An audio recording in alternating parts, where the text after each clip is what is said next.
tourner vers Véronique Lalande, qui est citoyenne de Limoilou, instigatrice de l'initiative citoyenne de vigilance du Port de Québec. Bonjour, Madame Lalande. Bonjour, bonjour. Qu'est-ce que vous avez à dire?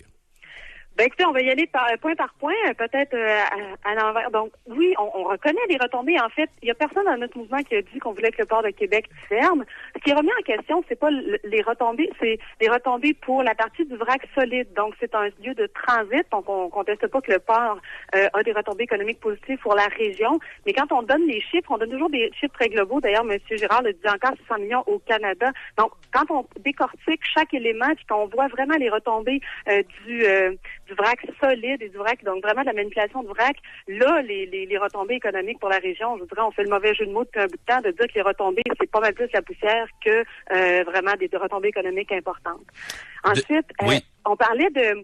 M. Girard parle des fines particules, puis qu'il n'est pas le seul, puis que les fines particules seraient au-dessous des normes. Les normes ont toujours été faites. Le règlement sur l'assainissement de l'atmosphère a été fait toujours sur les particules en suspension totale et non pas seulement la fine poussière.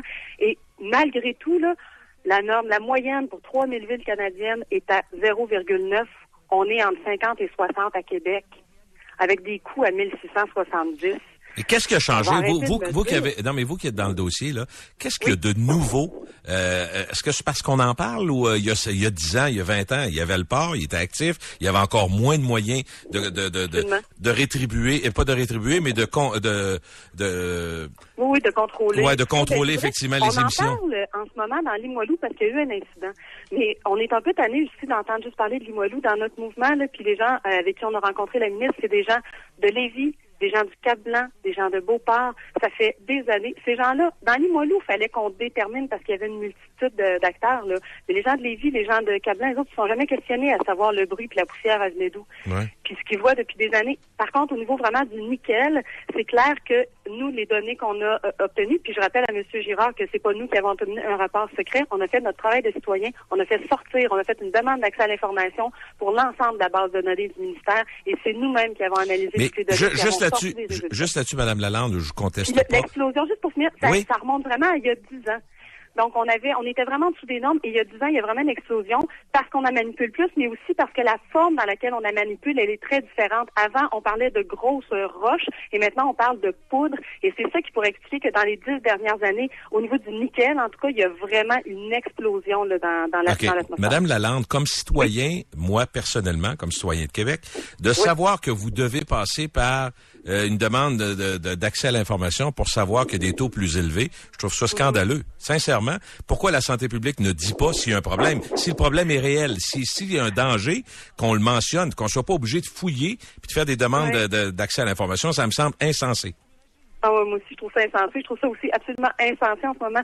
J'ai bien hâte de voir l'avis de santé publique de la direction de la santé publique de Québec. Là, nous, ce qu'on a vraiment comme impression, que ces gens-là retournent plus nos appels et puis n'accusent plus même réception. On leur a remis notre rapport il y a déjà un bon bout de temps. Et il y a vraiment en ce moment beaucoup d'énergie qui est déployée à camoufler ou en tout cas à essayer de faire comprendre au public pourquoi, encore une fois, c'est pas de notre faute. On aurait voulu agir, mais on le savait pas. Écoutez, arrêtez d'attendre, là, soyez proactifs. OK, mettons, oui, mais d'accord, là-dessus, dans le fond, qui peut aider maintenant? Qu'est-ce que vous souhaitez dans ce dossier-là, dans l'ordre? Parce qu'il y a le municipal, il y a le provincial. On demande deux choses, et c'est des choses extrêmement simples, et on comprend pas pourquoi même Mario Girard n'est pas d'accord. Tous les ports qui font un bon job sur la planète ont un plan public, un plan de gestion des impacts sur la communauté et l'environnement, et ces choses-là sont publiques. Donc, on arrête de dire, oui, mais on fait ça. Non. Déposez-nous vraiment un plan.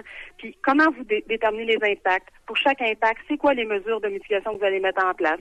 Puis, après ça, tout le monde va pouvoir suivre ça. Et la deuxième chose, je suis contente de l'entendre dire qu'il veut collaborer, mais il est temps qu'il passe aux actes. Moi, je m'attends à ce que vraiment ils reconnaissent, pas pour passe à l'intérieur du port, mais pour ce qui est de la santé et de l'environnement, qu'ils reconnaissent enfin publiquement pour lui et ses utilisateurs qu'ils acceptent la compétence des autorités municipales et provinciales parce que c'est eux qui ont le mandat de protéger la population. Qu'est-ce qu'on vous a dit, mettons, à la santé publique? Est-ce qu'on vous a dit qu'on n'est pas capable d'avoir de l'information ou c'est pas si pire? Ou qu'est-ce que vous savez à travers tout ce que vous imaginez? Parce qu'il y a une portion que vous avez pas non plus, là. Qu'est-ce que vous savez être des vérités présentement? Mettons, pour les gens qui nous entendent, qui demeurent à Limoilou, qui veulent, entre guillemets, être rassurés. Dans le fond, ce qu'on voudrait pas savoir, Madame Lalande, c'est dans 15 ans qu'il y a des gens qui ont développé des maladies parce qu'on s'en est pas occupé. C'est clair que ça préoccupe les gens. Qu'est-ce que vous savez comme étant des vérités maintenant? Puis encore une fois, comme je vous dis, on parle de Limoilou. C'est pas compliqué. Les 3 stations d'échantillonnage d'air sont à Limoilou. C'est sûr que si tu les mets toutes là, c'est là que tu vas avoir un problème. Si on avait, comme les gens de Lévis le demandent, une station d'échantillonnage pour l'air à Lévis, puis on aurait pu déjà depuis quelques années documenter le problème. Donc oui, ils ont raison d'être inquiets parce que les effets de la pollution par les particules, c'est extrêmement documenté. Mais quand on parle de la contamination par les métaux lourds, on va bien au-delà de la petite particule, là. Ça fait 10 ans que ça se dépose, ça va d'un parc, ça va d'un terrain, d'un jardin communautaire, ça contamine les sols. Fait que c'est vraiment quelque chose de troublant, puis que de se rendre compte à la santé publique qu'on est encore à la remorque. Et je dirais qu'ils ont dit, au début, ils nous rencontraient, puis ils étaient très ouverts. Depuis qu'on a des données, ils nous parlent plus, ils ne répondent plus à nos appels. Quand j'entendais François Desbiens dire, on rencontre tous les acteurs concernés, la ville, le parc, puis on disait, puis c'est qui? Les citoyens. Les gens qui vivent ça au quotidien, ça fait des années qu'ils veulent venir vous raconter leur histoire. Comment ça se fait qu'ils font pas partie de votre processus de réflexion? Qu'est-ce que, par exemple, le maire Labaume, qui a beaucoup d'emprise quand même sur la région de Québec, qu'est-ce qu'il devrait exiger? Qu'est-ce qu'il devrait demander comme maire? Je comprends que c'est pas lui le spécialiste, là, mais comme maire, par contre, il peut faire comme bien d'autres maires dans des cas où il y a des dossiers publics et mettre son poids pour avoir quelque chose. Qu'est-ce que vous souhaitez? Moi, je m'attends pas à ce qu'il gère la santé publique puis l'environnement. C'est vrai que c'est pas sa job, mais je m'attends à ce qu'il fasse sa job de maire. C'est-à-dire faire appliquer, par exemple, les lois, les règlements municipaux sur les nuisances par le bruit, la nuisance par les poussières, ça existe, ça. Moi, si je fais de la poussière chez mon voisin, je fais du bruit excessif, là, va venir me faire chicaner, va venir me faire mettre à l'amende. C'est pas normal qu'il y ait un acteur aussi important que le Port de Québec qui, lui, peut, comme ça, avoir des activités qui ont des impacts sur l'ensemble de la population, puis que personne ne vienne jamais l'inquiéter. Je m'attends de mon maire à ce qu'il fasse sa job de maire. Okay. C'est-à-dire qu'il s'assure que tous les citoyens de son territoire sont capables de faire leur vie, de jouir de leur bien, sans être inquiétés au quotidien. Dites-moi, si je choisis d'aller vivre à Limoilou, je sais qu'il va y avoir des industries, qu'il y a un port, que ça fait du bruit, qu'il y a de la poussière, que ça sent des fois le bois mouillé. C'est une chose que vous saviez avant de vous installer. Dans le fond, c'est pas une surprise pour vous. Absolument. Nous, on est des urbains depuis toujours, puis je vous le dis, on l'a choisi la rue. On est vraiment sur la 2e rue, celle où il y a en plus les pylônes électriques. On a choisi de vivre en ville, on a choisi de ce milieu-là pour élever notre famille, malgré tout, parce qu'on considère que, oui, on y croit, qu'on peut vivre en ville, puis qu'on peut, après ça, travailler à améliorer notre milieu. Mais c'est vrai que les activités au Port de Québec, ça, c'est vraiment le vice caché. Personne, jusqu'à récemment, dans Limoilou, savait l'ampleur de ces activités-là. Même, la majorité des gens ne savaient même pas que c'était du vrac solide qui était là, du vrac solide et du vrac liquide. Les gens ne savaient même pas exactement c'était où les limites industrielles du Port de Québec. Donc, puis en même temps, je vous le dis, les gens, les soirs, moi je reçois des appels de Lévis, j'en ai eu encore 2 hier, des gens qui me disent, écoutez, ça fait des années qu'on voit ça, qu'on nettoie nos maisons jusque dans le fin fond, parce que la poussière rentre, qu'on voit le fleuve devenir blanc, puis qu'on voit le fleuve devenir rouge à répétition au fil des chargements. Est-ce qu'on va vider Lévis, l'île d'Orléans, tout le quartier historique, Limoilou, puis Beauport, parce qu'un seul joueur n'est pas capable de conduire ses affaires dans la grande transparence, puis en le faisant comme il faut? C'est quoi les possibilités de solution, à votre avis? Je comprends que vous n'êtes pas spécialiste, vous non plus, mais vous avez lu un peu plus. À être pas pire. Vous avez lu plus que nous autres. Mais dans le fond. Moi, je voulais me remettre sur mes romans pendant mon congé de maternité, puis je lis des maudites affaires scientifiques. Là, je commence à être tannée.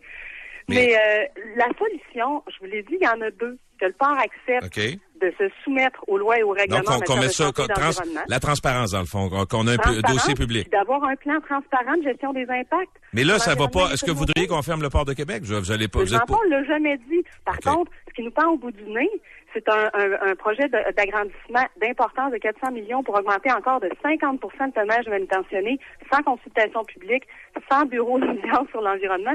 Moi, j'ai voulu recouvrir ma chaise en arrière, en bon français. Ouais. Il a fallu que je passe 1 an à la commission du patrimoine parce qu'on est dans un quartier à vocation patrimoniale pour savoir quel type de métal fallait que je mette. Mais moi, j'accepte pas. Si moi, comme citoyen, tout propriétaire que je suis, je dois me soumettre à ça, il y a un autre joueur sur le territoire qui peut construire ce qu'il veut, faire ce qu'il veut, s'agrandir dans le fleuve sans que personne ne lui demande des comptes. OK, on va essayer de continuer le dossier puis d'en savoir plus. Le Port de Québec fait aussi les croisières qui doivent être moins dérangeantes. Dans le fond, ça, c'est énormément d'argent neuf. On comprend qu'il y a pas... il y a vraiment des impacts dans la région. Mais pour le vrac solide, on est encore à se questionner vraiment sur les impacts réels pour la... Juste une dernière question. Est-ce que vous le lisez? Parce que, évidemment, il faut profiter de l'instruction que vous avez. On va profiter de vous un peu. Non, les ports qui sont semblables, évidemment, il y en a plusieurs. Il y en a des milliers dans le monde. Oui. C'est sûr qu'il y en a que ça doit être même plus dangereux ce qu'on transporte. Qu'est-ce qu'on a comme mouvement que vous avez vu qui étaient des solutions acceptables? Qu'est-ce que vous avez vu comme modèle, outre ce que vous me dites? Ben, on en a plein des bons modèles. Puis en fait aussi, les gens pourraient aller voir, par exemple, sur au niveau des sites d'extraction, là, des sites miniers, là, comme par exemple la mine Koniambo qui est en Nouvelle-Calédonie. Puis même les mines ici, le Voices Bay, voir comment on protège dans les lieux de forage les quelques travailleurs puis l'environnement à grand frais, puis comment ces gens-là ont pas le droit de sortir une graine sans prouver qu'il n'y a pas une graine de poussière qui s'en va dans l'atmosphère puis qui sont obligés de tout monitorer, alors qu'on laisse à peu près 150 000 citoyens à Québec complètement. Mais Madame Lalande, vous avez entendu, monsieur Girard dire qu'ils ont mis 7 millions, qu'ils sont en train de faire beaucoup de changements, puis ils en font constamment? Ben oui, mais il pourrait dire 7 millions, il pourrait dire 28. En fait, il pourrait chanter une chanson. Tout ça, il faut qu'on le croie sur parole. C'est ça la problématique d'avoir... Je comprends très bien. Non, je comprends votre point. Je comprends votre point, c'est que vous dites quelque chose, mais vous posez des questions, vous voulez avoir des réponses. Vous aimeriez que... moi, d'ailleurs, c'était mon point hier. J'ai dit, moi, je m'attends à ce que le maire dise, là, il y a trois groupes, là, mettons Santé Québec, ministère de la Santé, tout ça. Venez vous asseoir à la table, venez dire au monde les faits que vous connaissez, vos interrogations, puis qu'est-ce que vous voulez faire pour que ça change. On a besoin de ça, on est rendu... Et je pense que le maire peut faire un travail là-dessus. Si je suis à la chance d'y parler... Puis je pense aussi que Mario Girard, c'est un contact personnel à lui. C'est un ami. Ils se connaissent très bien. C'est un ami. Donc, je pense que comme maire de la ville, responsable de l'espèce de gardien de la paix sur son territoire, il y a aussi la charge de dire, écoute, les citoyens en peuvent plus. Là, on va passer la paix, je vais dire, Mario, oh oui. tu t'assois. Tu sais, nous autres, on dit ça depuis le début, on n'est pas des extrémistes, on veut pas pantoute arrêter, mais on se dit, on est tous dans la même communauté, on vit tous dans le même territoire. Est-ce qu'on peut pas s'entendre pour que tout le monde, là, on soit soumis au même loi et au règlement, puis que tout le monde conduise sa business sans nécessairement avoir d'effets disproportionnés sur les autres? Mais qui dit que vous êtes extrémiste? Je n'ai pas dit ça, moi.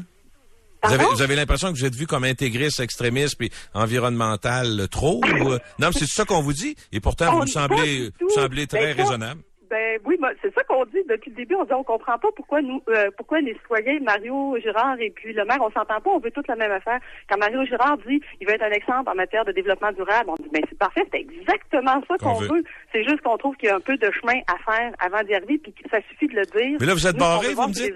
Vous êtes barré, hein? vous me dites vous êtes un peu barré, je comprends bien, il vous rappelle plus, il n'y a personne qui vous rappelle. Vous êtes au port, il n'y a jamais personne. Non, mais même à la santé, mais du santé... Ah non, le seul organisme qui nous rappelle... En fait, les deux organismes qui ont peur de nous en ce moment, c'est la Ville et la santé publique, parce que pour ce qui est du ministère, pour ce qui est de tous les autres acteurs, on a une super belle collaboration. Vraiment, on a senti que ces gens-là étaient préoccupés. J'ai vraiment senti une collaboration. La santé publique, on l'avait au départ, dès qu'on est arrivé avec des chiffres plus importants, puis qu'on leur dit, écoutez, regardez ça, là, il est temps de vous sortir, avertissez. Et on nous a vraiment dit à la santé publique, puis je l'ai encore en tête, Madame Lalande, vous comprenez, notre job, c'est de rassurer la population.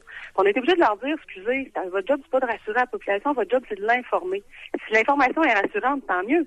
Si l'information est inquiétante, la population a le droit d'être inquiète. Elle a le droit après ça de se lever la tête et de dire, coudonc, vous allez me répondre à mes questions. Et c'est ça qu'on déplore, c'est même la santé publique qui veut pas rencontrer les citoyens. Faut que ça arrête. Écoutez, Madame Lalande, moi, je suis obligé de vous dire que vous avez non seulement un discours nécessaire, mais raisonnable. Je vous le dis, là, c'est... Je suis tellement contente.